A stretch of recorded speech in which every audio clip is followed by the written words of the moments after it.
Yo, it's good, everybody. We back to react to whoa.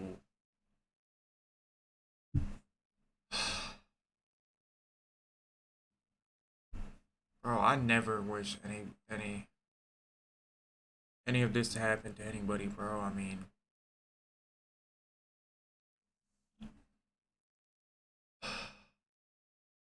whatever. I mean, we gotta watch it just so it never happens to us, bro. I mean, for educational purposes, I'm watching it. This is just crazy, man. We're gonna be doing this while faded, by the way. We're gonna be getting super high. I'm gonna be taking massive blinkers. So let's get into it.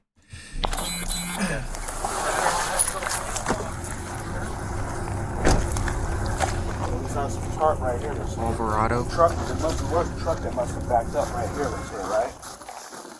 Okay. Is that okay? Back up, please. Back up. Back. Oh my God. Okay, back up, please. Back up. Officers report to a seemingly routine. Okay, I'm guessing what this dude looks like. The dude who killed him gotta be on something for sure. He's on like everything in the books. Traffic incident in Moses Lake, Washington. What no officer on scene realizes is that this encounter would be the start of a terrifying investigation, leading to the most dark and twisted body cam footage we've ever shown on this channel. But if you want justice, I already know who did it. listen to me, please. Get out of your car and come get my kid. Put him in cuffs right now. Don't say anything right now. We don't know. Man, did you do it? Look at me. Man, did you do it? A kid?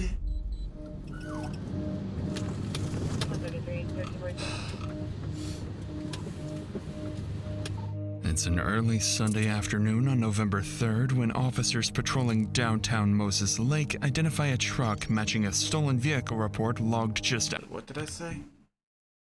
2024. That's one of my favorite songs. Downtown Moses Lake identify a crazy, truck bro. matching a stolen vehicle that song, report man. logged just hours earlier. Multiple police units have been dispatched, more than typically assigned to a stolen vehicle report. Almost as if, from the very start, police somehow knew this vehicle theft report would soon unravel into something much worse. 145 Mac. We're slow rolled in. Parking at Porterhouse. Inside the vehicle is 27-year-old professional athlete Isaiah Thomas, the former A-star wide receiver for Eastern Oregon University, who is currently armed with a weapon. Professional? Whoa. Man, I would beat him Hey, one go on and one, get out bro. of the car. Get out of the truck, please. Here's what Holy happened. shit. The truck was reported as stolen. Whose truck is this? You talk to me, man. It's my truck. It's your truck? Yeah. Okay. Do you have your ID, registration? Just go ahead and turn it off, please. I apologize if it's your truck, but Why is it he wasn't fucking registered looking in at your me name, like man. Yeah, I know. Okay. There's ammunition in the front seat. Okay. Okay. I need to chill out, bro. Everything's gonna be okay. All right, man. Just come on and step out of the car, okay? The ammunition on the passenger seat suggests that Isaiah might be carrying a weapon. The officer quickly realizes that this encounter could escalate at any moment, so they swiftly order him out of the vehicle, only to uncover something interesting about his identity. What up, Greg? What's up, man? Alvarado? Yeah, how you doing, Isaiah? Another day. Another day? Okay, don't come here. Bro, I'm Gonna detain you right now? No, bro. Okay. Okay. Make sure you don't have any weapons on you, okay? I do got a weapon on me. What do you have? I think I got a knife right here You in have a my knife? pocket. Yeah. Pocket knife? This one? That's it? Okay. Can I take a seat home?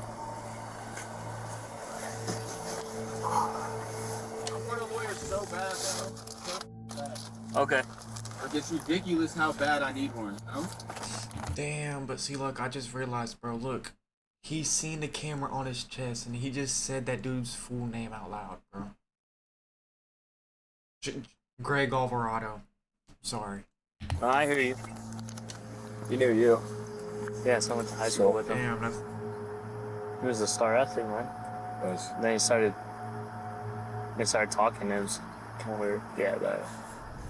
It turns out Officer Alvarado and Isaiah went to high school together, and Alvarado recalls Isaiah as a standout football player who went on to compete at the college level. But now in front of him was a disoriented young man, barely able to focus and answer their questions in a stolen vehicle. A stark contrast to the athlete Alvarado once knew. In reality, there is a very good reason for Isaiah's odd behavior. One that Officer Alvarado will soon understand, as within minutes, Isaiah and his family will be at the center of a murder investigation, with only one question left unsolved. For now, officers decide to contact Isaiah's family to inform. Hold on, bro. My headset's down at the switch. Alright, I'm back. It look different. Them of his recent actions and detainment. They quickly get his family contact details and call his mother, 47-year-old Cassie Thomas. However, the information Cassie provides shifts the course of the investigation in an unexpected way. Hello? Hello, this is Officer Alvarado with the Mosaic Police Department. I'm trying to reach Cassie. This is she. Yo. Okay, we're Hey, do you have a son, Isaiah? Yes, I do. We had a call earlier about him being in someone else's vehicle. He's in a truck now, a gray Chevy Silverado. Okay. We're trying to figure out if this is his truck or not, because he's saying it is, but the person that called about him said that he stole the truck from another neighbor. No, that's his and his grandfather's. Okay, who's his grandpa, if you don't mind me asking? Richard? Richard? Yeah, he probably let him borrow it. He's staying with his grandfather right now. What's the address? 430 Dale. To the Veensix Yep, search, that's where the trust truck me. was taken. Okay, that's Okay. weird. Yeah, no, that clarifies something, because we God, thought what potentially I this just truck said. might have been stolen, so we were trying to No. figure it no. out.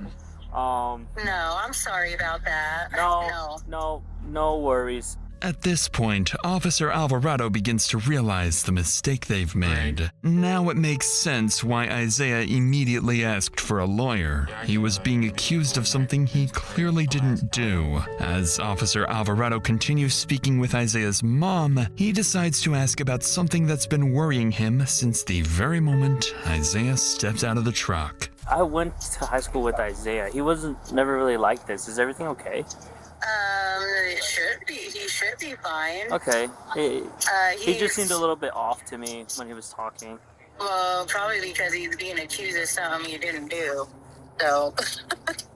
It's his grandpa's truck. Yeah, he lives at 430 Dale. But thank you for answering my phone calls and my questions. It actually helps out a lot. Okay. All right. Okay, thank you. Thank you. Bye. Bye. Officer Alvarado doesn't know it yet, but his suspicion that something is very wrong with Isaiah isn't far from the truth. Still, with no evidence tying Isaiah to a crime, they have no choice but to release him. But as he walks away, Officer Alvarado follows him, hoping to reconnect with his old friend. Alright, bro. Let's walk over to the front of your truck real quick. I just want to tell you something with that right now. I know you don't want to talk about this, but it's cool. You don't have to, okay? So, you alright, man? You like, off the books, do you want to talk about anything? Because I'll turn off my camera right now. We can have a conversation, bro. Like, it's just like we're at a time right now, bro. Yeah? It's a time in everybody's life, bro, where they just need to, like, really reevaluate what's going on, you know? Yeah. If you need anything, please don't hesitate to call. I'll sit down and have a conversation with you, bro. For sure. Alright? Yeah. Take care. To Alvarado, it seems Isaiah wants to say something, but he just can't find the words. For now, Isaiah gets into his truck and drives off, unaware that this won't be the last time today he'll be accused of a crime. Dispatch, can I help you? Yeah, I was wondering if I could speak to somebody about missing person. In Moses Lake? It's my father. Nobody's seen him. Yes, Moses Lake. Okay. And his first and last name? Richard Andrews. And what is his home address? Is it the 430 Dale? Correct. Alright, Kelly, I've got this report started. I'm going to hand it over to the officers. I just need you to try to find a recent picture of him. And if you hear from him or anything changes before they contact you, go ahead and give us a call back and let us know, okay? Okay. On the phone is Kelly Kirkendall, reporting that her father, 75-year-old Richard Andrews, mysteriously vanished. Officers are sent to his address, and minutes later, they arrive to investigate. Hello. Well, I'm doing better than you guys. How's it going? How are you? Carmen. Carmen? All right. You know me. Let me just talk to you. Waiting for Sergeant Rodriguez are Carmen, Kelly, and Cassie, daughters of Richard Andrews, the missing elderly man. As he begins speaking to them, hoping to learn more about their father's disappearance, a familiar face steps This whole family's scary. I swear, look at them. out of the house. So, we have no idea. The neighbor talked to my husband. This is my husband, Mike. Hi, Mike. I'm sorry. He hasn't seen him in a day and a half or so. I haven't seen him longer than that, but his phone's been ringing. His sister's called. Nobody knows where he's at. So. Okay. And is this normal? No. What's wrong? Okay. What's that? Nothing. Do you know where is it your grandfather? Yeah, it's my grandpa. Do you know where he's at? No, I have no clue where he's at. No. He didn't tell you anything where he was going? Did you see him leave? No. So basically what I did see was him talking to somebody out here. He was kind of like parked a little farther out. Like he pulled off to the side a little bit. They're talking in the window. I looked down. That's it. He did tell me that he was going up to the res, but I just got confirmation from Greg, right? But he's not there, so I don't know. Which res? Colville. Colville? Yeah. Okay. Yeah, he has property up there, but we already put a phone call up there, and they said Nobody's there. About what time was it when you saw him last? I don't remember. Was it morning, afternoon, night time? It was afternoon. Afternoon? It wasn't like late afternoon though. Okay. Alrighty. While officers are surprised to be speaking with Isaiah and his mother What Cassie, is he doing? Is he rolling up? Is he rolling up in front of the cops? for the second time that day, their priority right now is finding his grandfather, Richard. With the timeline now established and Isaiah believed to be the last person to see Richard, Sergeant Rodriguez turns his attention to him. But as their conversation unfolds, he begins to notice something strange about this family. You said you saw him about a day and a half ago? Yo, he's rolling up. And that would have been, yesterday afternoon sometime or the day before? Yesterday, no, not yesterday. Was that a day? A day and a half ago. So Friday, today's Sunday. Friday. So, yeah, bro. So November 1st. Smoking the weed, bro. When you saw him, what were you doing? What was going on? Bro, don't blame the weed, bro. Do not blame the weed on this, bro. I was sitting right there, smoking. Okay, and where was he? Right there, talking to that guy. And then I looked down, boom. And then that was Okay, that. Like, it's Was it weird for you that he wasn't here or anything like that? no. Okay. He'd be gone for weeks. yeah. Oh, because he has his property. He'd be gone for weeks at a time. No one would be hearing That's from him. why he's tripping. Why are we tripping? Yeah, bro. Y'all. But the only thing that's weird is that he left his wallet here. That's the only weird thing that got me. Okay. But it's not. That's very strange to me. But it's normal for him to be gone weeks at a time. But we know where he's at. Usually down at the Colville. Yes. What stands out to Rodriguez is how differently the family reacts to the disappearance of their relative. While Isaiah and his mother Cassie suggest that Richard's absence isn't especially unusual, with Isaiah even casually smoking weed, his daughter Kelly I literally just said that. sees it very differently and appears genuinely concerned for her father in a way the others do not. That's when Isaiah's father, Anthony, arrives, bringing with him the breakthrough they've been waiting for. Yeah. What you're talking about up there? Yeah. So You need to go down to a shop and take some pictures down there. To me, it looks like there's something going on down there. It looks like some burnt shit that's laid out there and some. Where's his shop? His shop's down in the valley. you know where the motorcycle shop is? That's just, if he's not here, he's usually down there. Oh, I got you. I thought something. Do you think something else is going on down there? No. I'm just saying that if he's not here, he's down there. No, he's asking. No, what I'm saying is that's something that was out there. It looked like there's some burnt up shit out there that's never been there. I don't know the actual address. What's Carmen's address? Yeah, bro. Day and a half ago. He's already out. Bro, why y'all keep all in? No, but Bro, y'all pissing me off, bro. Yeah, you're pissing me off too. Everybody pressing me like I. No, it's okay. You're the closest thing to him. Okay, the last and I person told we you. seen. That's why. So All right, I'm not gonna get. No need to get frustrated about it. I just have to keep repeating myself. Would you be able to take one of my officers down there to where the shop is at? Yeah. Just so that way we know exactly what we're talking about. Right. And so that way if he's there, that's great. Right. Do you remember what he was wearing, Isaiah? I do not recall. Because that's part of the report that I'm taking, so I can enter it into the I'm system. not bugging, bro. Okay, I know. I'm just letting you know. Gray slippers. I think. Okay. Well, we leave that. No, those are in the house. So remember any jewelry? Jewelry. No. You don't wear jewelry. Okay, hold on. Let me. I'm sorry. Let me talk to him. Thank you. You don't wear jewelry. Okay. You want to have him follow him? Yeah. So, because we don't know the exact address, if you want to follow Anthony down to his shop down in Cascade Valley. Okay. His cell phone's here, wallet's here, everything's here, dog's here. Just whatever he had on his person in his pocket is all we have. Okay. So, all right. Thank you. Anthony and several other family members head to the shop with a deputy, while Sergeant Rodriguez stays behind to gather the remaining details. As he does so, he takes note of the family's statements so far and what His father. Who's the dude missing? stands out is Anthony's frustration with Isaiah. It seems like the two of them know something the others don't, as the way Anthony questions his son sounds like he's accusing him of being involved with Richard's disappearance. Meanwhile, Isaiah is being defensive, claiming everyone is overreacting. His mother, on the other hand, remains calm, smiling, and at times even answering questions that weren't directed at her. Rodriguez notes the contrast in this family's behavior and steps away to drive to Richard's shop. But before he can go, Isaiah's mother would make a horrifying statement, one that would come back to haunt her. So I'll get this logged in, and then if you guys have anything, give me a call. Haunt her? Get out of your car and come get my kid. Put him in cuffs right now. Don't say anything right now. We don't know. Okay. So yeah, let me know. Okay. Thank you.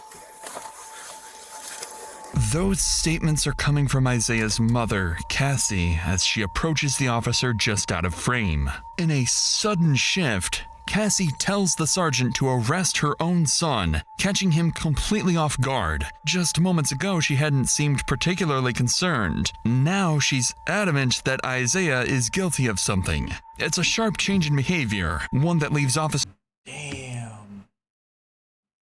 wondering if Cassie knows far more than she's letting on. For now, the sergeant doesn't fully understand what Cassie's implying, but in the next few minutes, her urgency will make a lot more sense. By now, Anthony is on his way to Richard's shop, just 2 miles from the house, with a patrol unit following closely behind. And as the first deputy pulls up to the shop, he notices several other family members have also gathered. Expecting to find a lead on Richard's whereabouts, they would instead uncover something no one was prepared to see.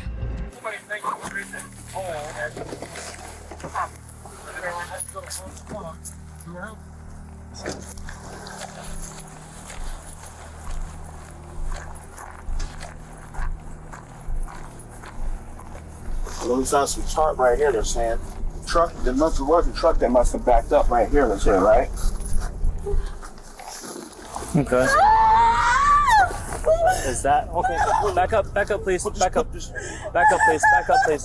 I want to see. I want to make sure. Back up. Hold on. I don't see anything. Him, calm down.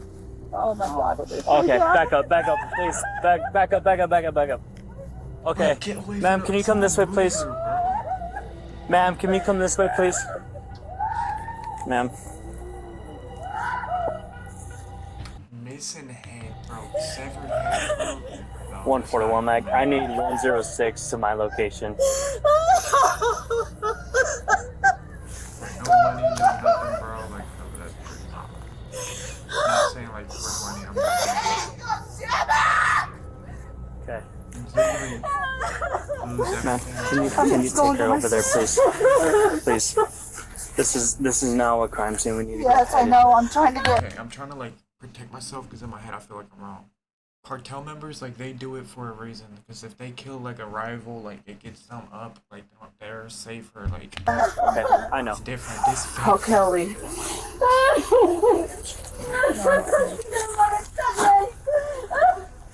Sarge, he's buried in the ground. There's someone buried underneath the ground. Buried in a shallow grave in the front yard of his own shop lies the dead body of 75-year-old Richard Andrews. Richard's daughter, Kim, is the first to see him. She recognizes her father immediately, revealing part of his leg with the same jeans he always wore. It's a horrifying discovery for them to make. Even the deputy is shaken and unable to control the situation on his own. But as he observes the family, something about it feels off. By the time he arrived, the family had already begun digging, and within moments of uncovering Richard's body, they started pointing fingers, fixating on the one person they're convinced is responsible. Fuck, see, look, what if he didn't do it, though? I'm not moving right now, I can't.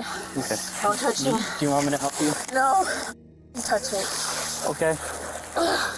I knew this was gonna happen. That was it.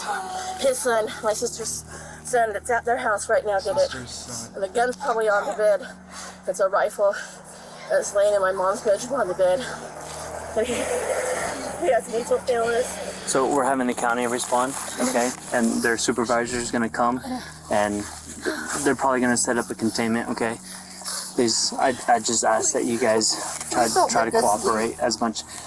I can't make any promises. No, we're not leaving. Okay, well, ma'am. I'm not going anywhere right now.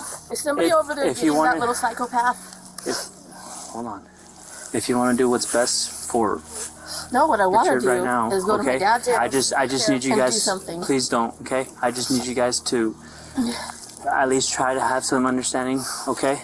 And I want you guys to listen. To the officer's surprise, Kim doesn't hesitate to blame her nephew, Isaiah, despite there being no direct evidence linking him to what happened here. Shaken and unsure how to handle the situation, the deputy to what happened I did it wrong. here. Shaken and unsure how to handle the situation, the deputy allows the family to remain at the crime scene even after the body is discovered. Then, 2 minutes later, Sergeant Rodriguez finally arrives, stepping straight into the chaos. He tries to regain control of the situation, but it doesn't take long before he loses his patience. Where are they at? He's under there. Okay, we didn't touch it, did we? They touched it when I was coming up here. They were touching it. Ma'am, let's get away, please, ma'am. Ma'am, we need a preserve, okay? Come on.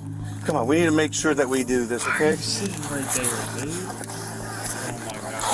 dude. Here, I'm right here. You want my hand? No. Okay, I'm sorry. Yeah. Stand over here, please. We have the cards. And then it looks like there's some stuff burned. Okay. Yeah, we need everybody, please. We need everybody back, please, okay? Ma'am, we do need everybody out of here. If you want, we need to preserve this, okay? I get it, you're upset. But if you want justice... I already know who did it. Listen to me, please. I know God. you know. Yeah. We need other things to make this work. Terrible Please. officer, dude. Please. Terrible. Despite Kim's certainty, Oh my gosh. Her husband just died. She is sitting right next to the body for a good, 5 minutes, and then the officer yells at her when she moves. officers aren't yet convinced that Isaiah is their killer, because as they inspect the scene closer, something And it else doesn't even matter if officers, no or no, there's no need for yelling, bro. Just be silent, move her away, simple as that. stands out. Something that starts to point to someone very different. Burnt debris is scattered across the grass, clear sign that something had been intentionally destroyed. But the cover-up goes even deeper. The section of lawn where Richard was buried had been cut out, replaced, and even watered afterwards, an effort to make the yard appear completely untouched. For investigators, it's still unclear whether Richard was murdered here or only his body was dumped. To find out, they need to search his shop, standing just a few feet away. Sheriff's office, make yourself known. Come out with your hands up. Police, anybody in here? Sheriff's office, come out with your hands up, make yourself known. Yeah, I'm gonna go right, you cover left. Yep.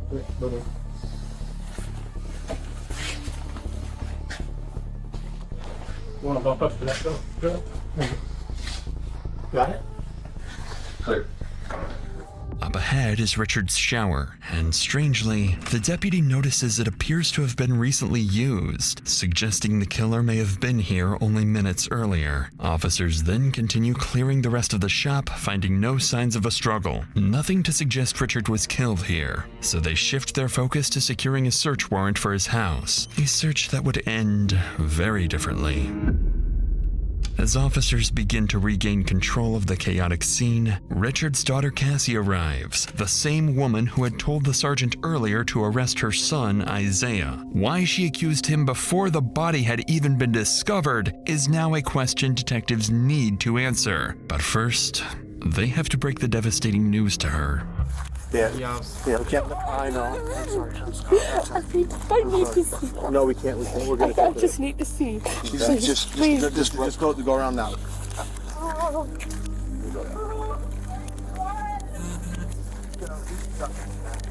That's gonna be his, but the family members are the ones driving it. So. No. Please, let me see. No, you can't go. Now you can't. Listen. You I can't. just gotta see.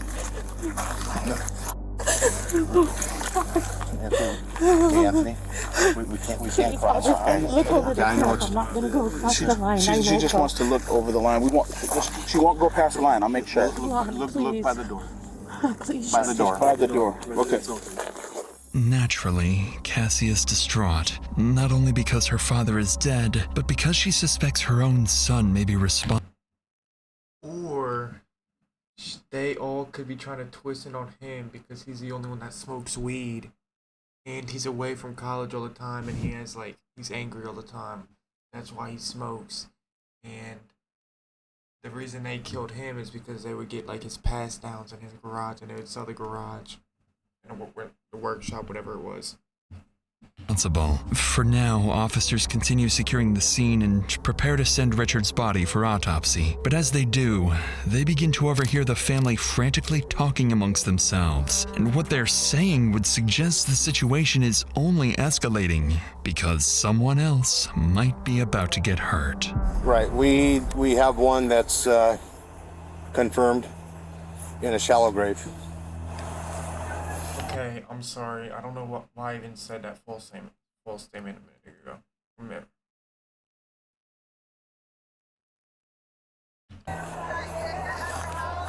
Do not start talking, please. Don't say anything. Just be quiet, please. You know what's going on. It's over there already. I get it, but I've heard everybody, but we need things to figure out. Get it, but I've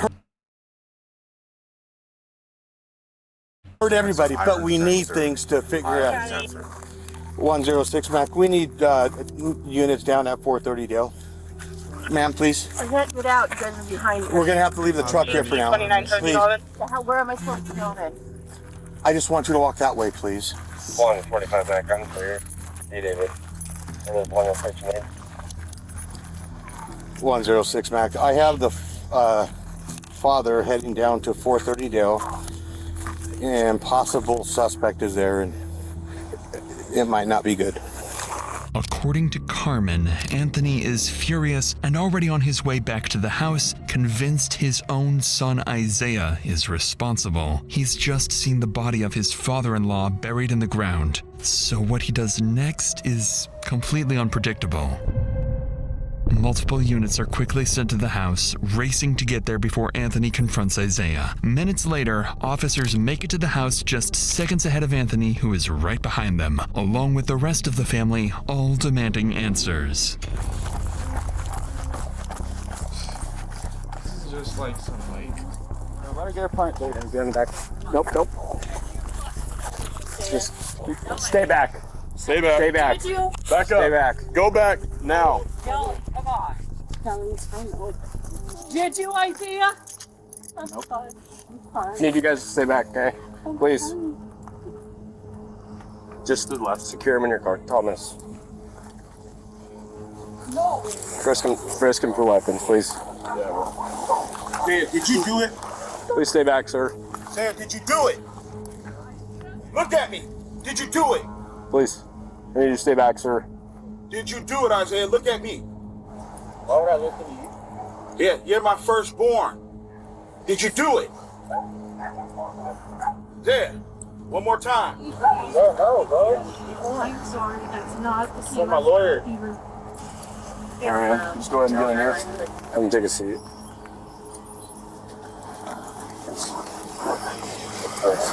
Close the door. Yeah, he for sure did it. Here's the deal. That's family. Okay. One of their family members on deceased, right? Yeah. So they came down here to confront him because they think he did it. Yeah. The only reason he's in cuffs right now is we don't. I thought he was like the suspect. No, we don't have BC or reasonable. Right now he's in there because they think he did it. We need to keep them separated. Okay? Okay. Got it? Cool. For the second time today, Isaiah is accused of a crime. Only now it's something far more serious, and the accusations are coming from his own family. They stand by, watching as he's taken into custody, convinced the case is now solved. But what officers are about to uncover would complicate everything, revealing that no one in this family can truly be trusted. But before we get to that, I used to just keep all my money in my bank account, not related to the account. Spams turned to his now county jail on probable cause. Police continue speaking with the rest of the family, but by now Richard's daughters are too shaken to talk. So investigators turn to his son-in-law, Greg, one of the first to discover the body, and they're about to learn that he has vital information that would begin to piece together this meticulous murder. So let's start from the beginning. How do you know the guy who works on the shop out here? Richard is my father-in-law that I married one of his daughters last year. Okay, so he is your current father-in-law. He is my father-in-law, and we live across the street. Okay, so you're pretty close with him. I was very close to him. Okay, what do you think happened? I think that there may have been some type of transaction at Richard's house with Isaiah. I don't know exactly the full details of what's going on with him, but I know he's been having issues, paranoia issues, and things of that nature. What do you mean by transaction? Like an altercation? Yeah, what I think is Richard's, he's old school. He's not into the whack of tobacco or the marijuana. And I think maybe he confronted him. Somebody said something about the tarp. Richard's, he's old school. He's not into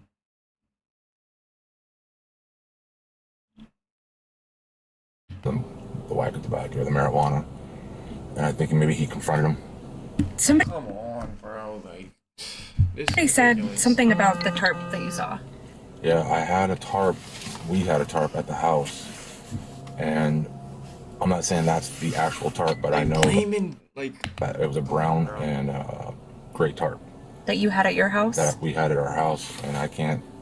It was sitting right there, and I can't see. I'm really by my truck, but where the barbecue is and stuff, and I haven't seen it, so I don't know if it blew away. I don't know, but it was missing. And sure enough, when the family began digging, they discovered Richard's body had been fully wrapped in a brown... Obviously, I'm not defending it from this, bro. Obviously not. I mean, I'm just saying, like, for someone to do this, it makes him inhumane, bro. Like, yeah. Gray tarp. With that tarp belonging to Greg, it now raises two possibilities. Either he just incriminated himself, or whoever did this used it specifically to frame him. And Greg has his own theory about who may have set him up. Isaiah's been acting pretty strange lately. You've met Isaiah? Yes. Has he ever been to your house? Yes. Okay. And the last time he was there, he was super paranoid about everything. Does he drive Richard's truck very often? Everybody drives Richard's trucks often, to be honest with you. Okay. People drive them all the time, but I do know that Isaiah was pulled over today, I want to believe. Yeah. In Moses. You had mentioned seeing tire tracks, is that correct? Correct. Going into the grass. Going into the grass. Yes. So he got pulled over, and then what happened? Sir. Tell me about these tire tracks. I seen what appeared to either somebody was backing in or somebody had turned to the right, I believe. Okay. And I seen the tire mark going into the grass, and I seen, that's when I seen it, and then I noticed the hose and everything, like I told you. Is it common here on the property for vehicles to go into the grass? Negative. Negative. He never goes on that grass. According to Greg, Richard's truck was shared and often driven by multiple members of the family. So he literally let them drive. Like, bro, no. See, look. Inhumane, bro. Which immediately complicates things, as the tire tracks officers identified at the crime scene no longer point to a single suspect. But just as leads begin to run dry, officers would learn that the search warrant for Richard's home has finally been approved. So detectives quickly wrap up their interview with Greg and head straight back to the house. The moment they step inside the home, the detectives notice a strong scent of bleach in the air. All surfaces have been wiped down, and inside there are clear signs of a cleanup job. Detectives know they're dealing with a methodical killer, possibly more than one, but even then, they would overlook something critical. When detectives inspect the house more closely, they notice spots of blood on the back door handle that had been missed. Their first real piece of evidence tying Richard's house to his murder. And then they stumble upon something even more significant. A knife hidden in the living room, still in its sheath, marked with visible red stains. Whoever tried to erase what happened here didn't manage to get rid of everything. With a knife?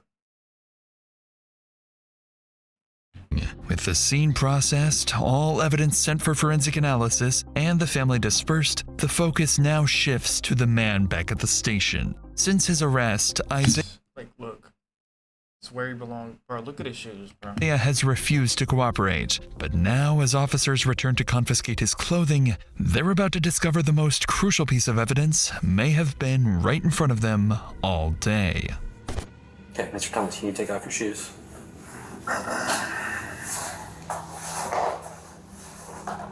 And then take off your sweatshirt. Bruh, it's hell cold. Okay, I'll try to get you another blanket. Oh, so he has a gun on there. him. Nice. I'll try to get you another one. Oh,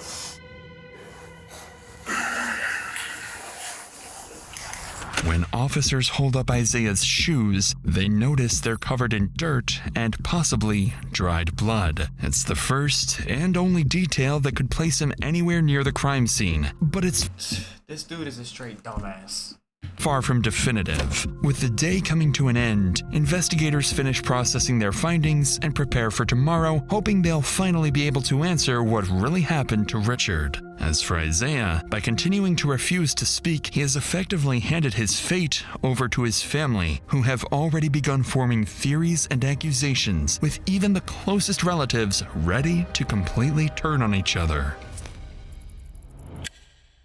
The next morning, after nearly 12 hours of detectives digging through the family's past, troubling rumors begin to surface alleging Isaiah might have been involved in an old cold homicide case that remains unsolved to this day. Detectives also hear whispers that Isaiah's own parents may have helped cover it up, and may have even known what happened to Richard long before anyone else.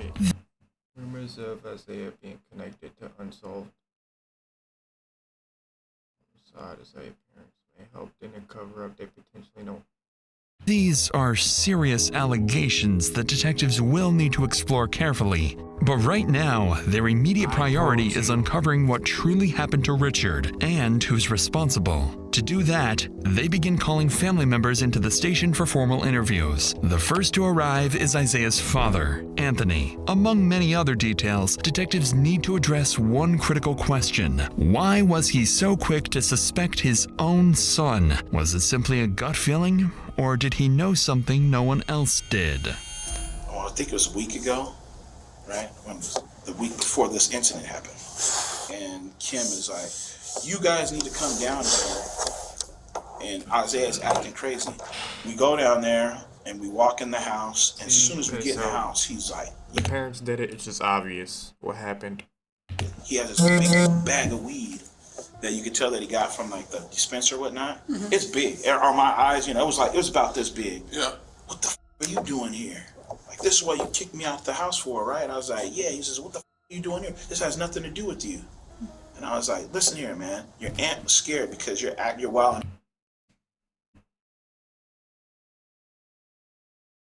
Wow, that's messed up. Look what the son did, bro. That's messed Out up in here. So then I'm looking at him, and he was like, say I'm lying. Say I am.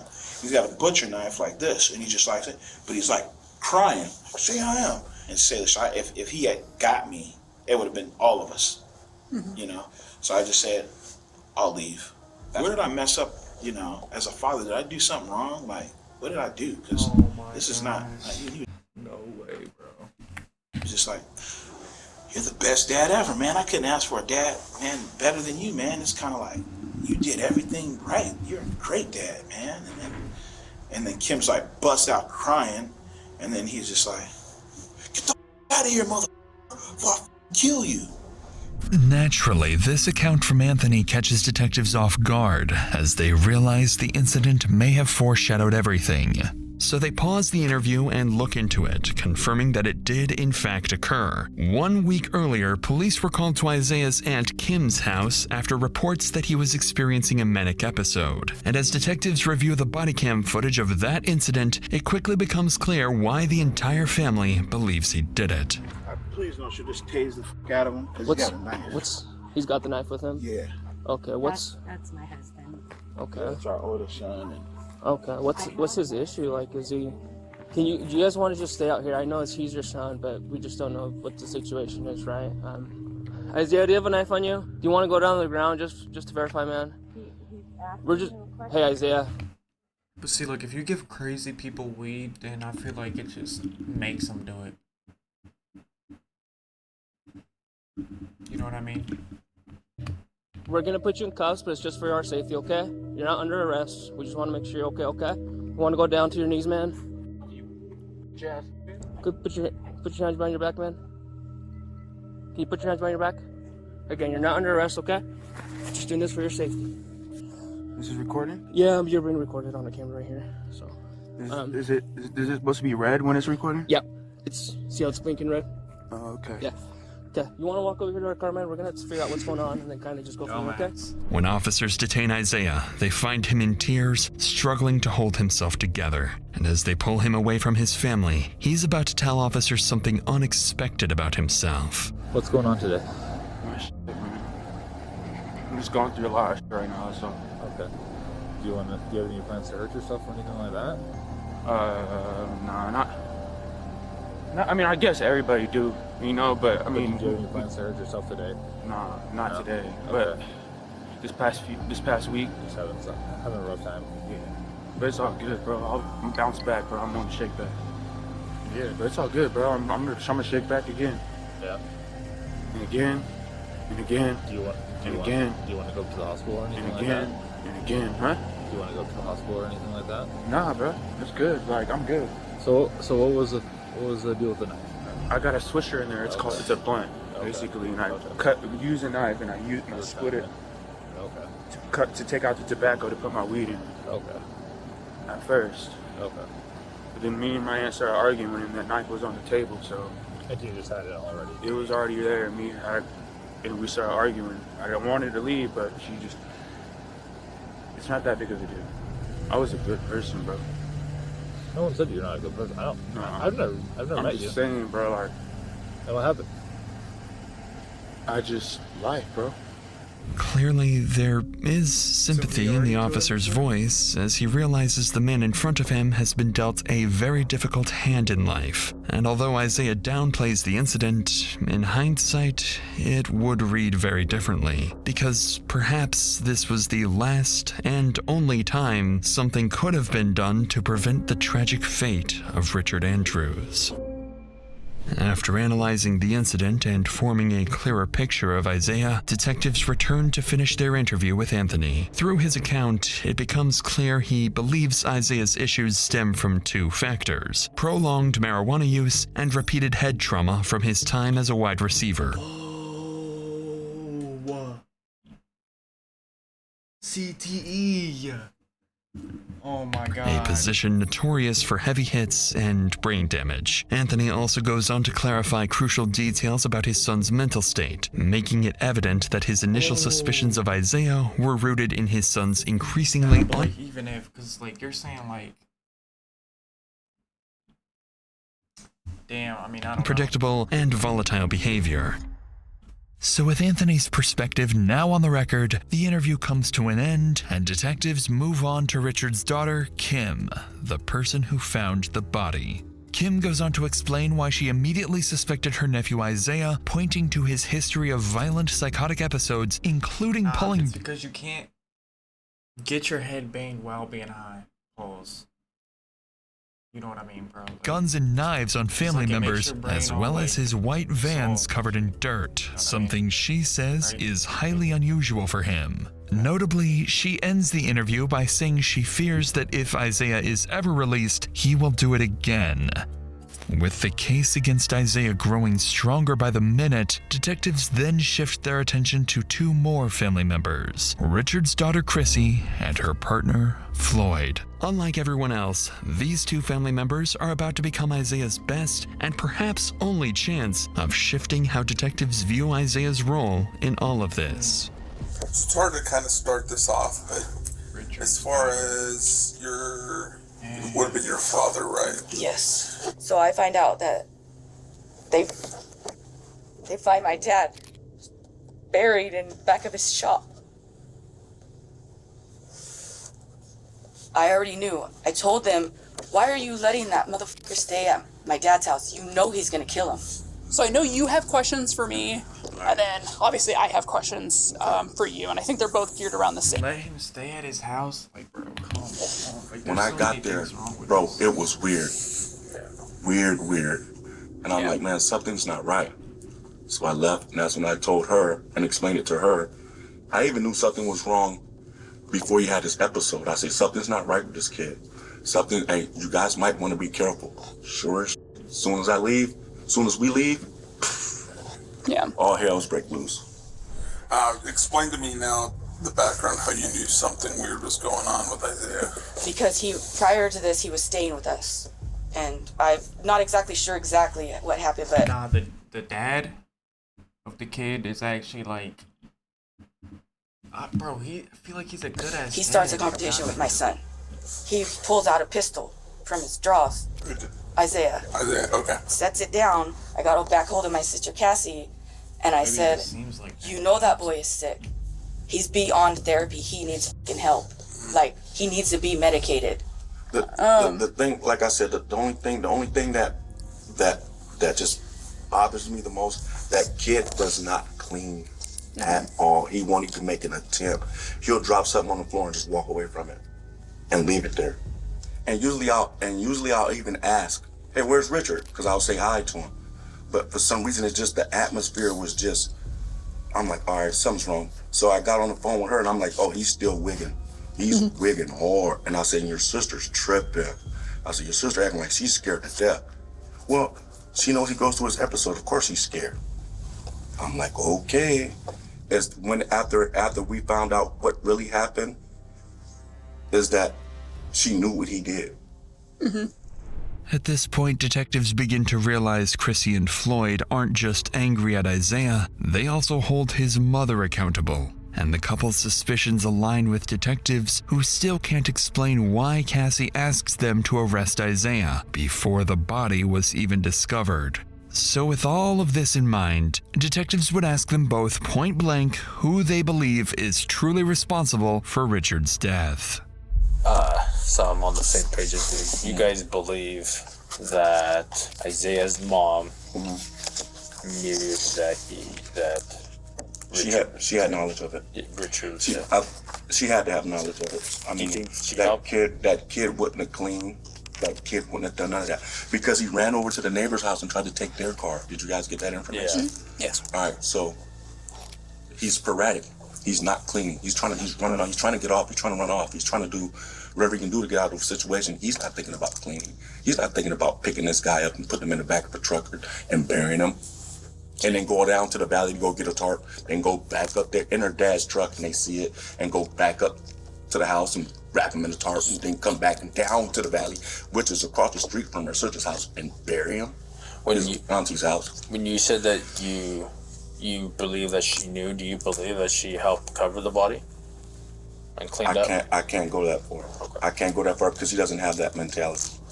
At the end of this conversation, if she's not arrested by then, I don't know what to tell you guys. But she didn't sort it up like per se, like, oh, Isaiah is gonna do this, and she manipulated the situation to her advantage. She knew what her son was capable of. She knew how to get him to that point of manic and psychosis. To detectives, accusations like these don't come lightly, especially between sisters. Additionally, Floyd's description of Isaiah aligns with what detectives already believe, that he's impulsive, messy, and incapable of thinking ahead. And with the next interview set to be Cassie herself, detectives understand just how much weight this conversation carries, not only for Isaiah's future, but for Cassie's as well. There's a lot they still need to figure out. Her unusual behavior outside the sergeant's car, her possible involvement in Richard's murder, and even lingering questions about a potential past homicide. But they know these answers won't come easily. They'll have to approach this carefully, waiting for the right moment to press her. And as her interview unfolds, watch closely for the moment Cassie begins to fear she's the one being implicated. There's no easy way to start this conversation. Go for it. Okay, sorry. I'll work through it. Okay. So, how has Isaiah's mental health been in the last few years? It sounds like he's been suffering. The last year for sure. Last year? As far as like his mental health, is it something that he's diagnosed with, or just something you guys started noticing? We started noticing. Like, why would you be crying if you're like innocent though? I understand it's your son, but like, I'm trying to remember everything. I don't know. October. It was before October of 2023. So back for around. Yeah. I believe that's when he started smoking, and he didn't want to work. He didn't want to do that type of stuff, and we kind of were like, well, he's going through it. You know, he's done playing football, and that's something he's done since he's 5 years old. You know, big life change. All right, so look. Oh yeah, no school, no schedule, no workout.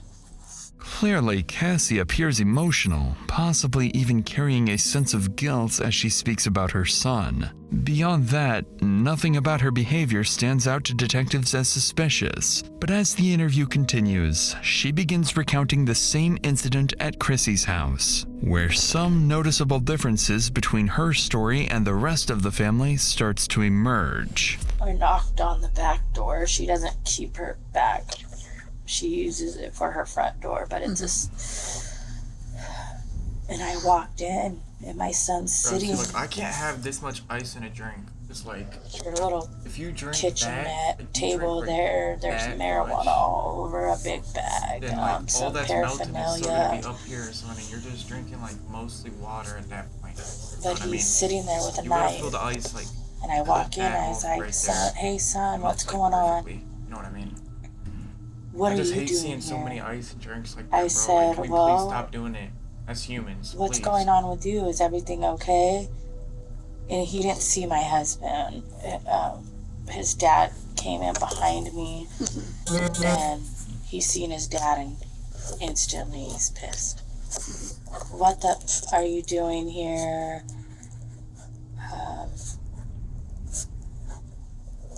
But he hadn't gotten up yet. Like, he was still like, sitting. bro, it's like he wants a sob story that's not there, if you know what I mean.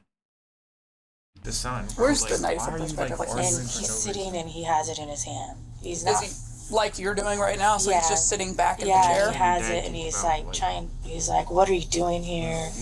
And we're still kind of standing at the door. And when he seen my husband, he got even more pissed. Who effing called you? What are you doing here? my husband looked at me, he stood in between us, and he said, get out of here, and go call the sheriff now. While retelling the story, Cassie appears far less disturbed by the incident, despite it involving her own son. She also seems reluctant to discuss the part where he threatened her husband's life. So after a few hours of letting Cassie speak freely, allowing her to settle into the role of the victim, detectives would finally begin to push back, starting with one detail that would clearly catch her off guard. And I don't mean this question in anything, but obviously, like, at this point, I can only see certain things. Did you guys explain all of that about him pulling the knife on Anthony to the deputies? Yeah. Okay. And dispatch, too. And dispatch, she too. said, don't go back in there. Mm-hmm. But I get why they're angry with me, too. You know, that's my son. And they don't think I did anything to try and help him. And I think most of it is emotions are going to be high right now. And They'll never talk to me again. I already know that. And they've made other threats. They've also said other things too. And I don't know if you want to talk about those right now, but I think Detective Hunt is following up on that part, but the weird, vague comments about this is potentially not the first time Isaiah has done something. Yeah.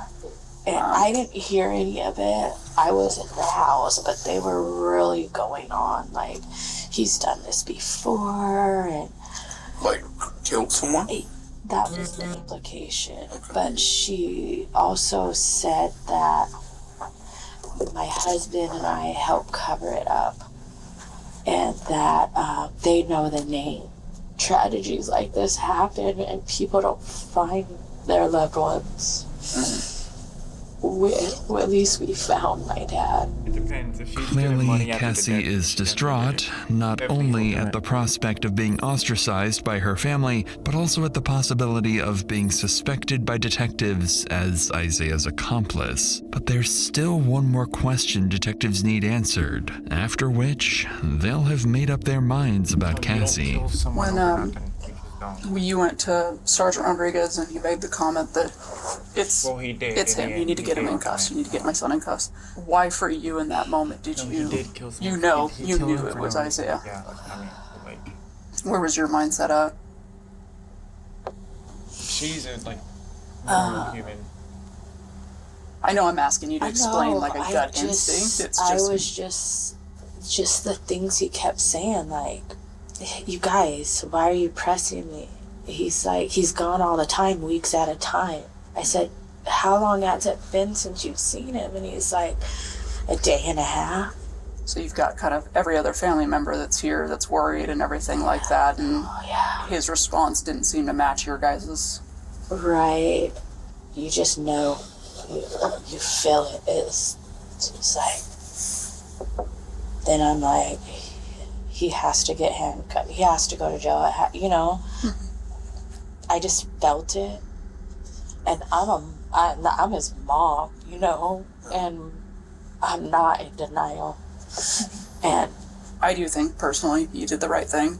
I think you handled everything as best as anyone could, as best a parent could, and I don't think that me saying that's going to bring you any comfort, but I do believe it. She innocent. Despite her unusual behavior, the detective appears to take Cassie at her word, believing she may be genuinely innocent. Her family, however, remains unconvinced. After wrapping up this and several other family interviews, investigators find themselves between a rock and a hard place. So far, there's no concrete evidence that Chrissy or anyone else was involved. In fact, at this stage, there's barely enough to definitively prove Isaiah's involvement. So Isaiah remains in jail, hoping that with the right lawyer and no further discoveries at the house, he might still be able to walk away scot-free. 1 week passes before the case finally sees an update, but it's not the one investigators were hoping for. The autopsy results have just come in. According to the coroner, Richard died at his home from a severe knife wound to the neck that resulted in significant blood loss. He also showed signs of blunt force trauma to the head, along with bruising around both eyes. His body was then dragged out and later buried in a shallow, tarp-wrapped grave at his own shop. But even with these horrific findings, it says little about who was responsible for Richard's death other than suggesting it was someone deeply disturbed. And with every passing day, both detectives and the family begin to fear that the person or people responsible may never face justice. More than 2 months pass, and the case begins to stall. But then, investigators catch a break. They receive a major update from the jail where Isaiah is being held. So detectives rush over and meet with one of Isaiah's fellow inmates who has some very interesting information to share. We're both detectives on Most Lake PD. First off, we're not here for your case. You're not in trouble or anything like that. This is about a different case that we wanted to talk to you about. With Isaiah Thomas, how does he act in there? Crazy. He's kind of like out of his mind. Yeah. What kind of stuff does he do? He bangs on the door, and then he starts screaming blood, blood, blood all night, and he doesn't let us sleep at all. Okay. So all night he's keeping people up. Yeah, he is. Oh my God. Does he piss people off there? Yeah, he does. Okay. What have you heard as far as like his case? Well, that he killed his grandpa. Yeah. That he let his throat open. Okay. And that before he killed him, that he asked him if he believed in God. Oh, really? Yeah. What did the grandpa say? That he did. Okay. And then he just did it. Did he say why he killed the grandpa? Yeah, he was his grandpa was him. Oh, really? Yeah, since he was a little kid. Okay. Yeah. When he killed him, was grandpa trying to do something to him? Nah. Is this just he had anger towards him or something? Yeah. Okay. Sure enough, what the inmate describes aligns with key details from the autopsy, particularly the fatal wound. But even then, investigators can't be certain. The inmate could be telling the truth, or saying whatever he thinks will benefit him in hopes of a reduced sentence. But that uncertainty would soon come to an end with an update from Isaiah himself. 2 weeks after speaking with the inmate in early February, Isaiah pleads guilty to second-degree murder and unlawful disposal of human remains. On March 10th, he is sentenced to a maximum of 20 years in prison, along with mandatory mental health treatment and no-contact orders involving several family members who cooperated with the investigation. As of now, no other family members have been charged, with law enforcement ultimately concluding this was a solo actor homicide, dismissing any allegations of parental involvement. And as for the alleged prior homicide, police have so far found no evidence linking Isaiah to any unsolved cases.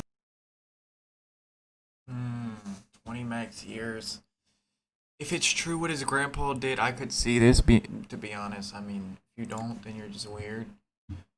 But I doubt the grandpa actually did, so this might be wrong. Let me know what I should react to next, and yeah.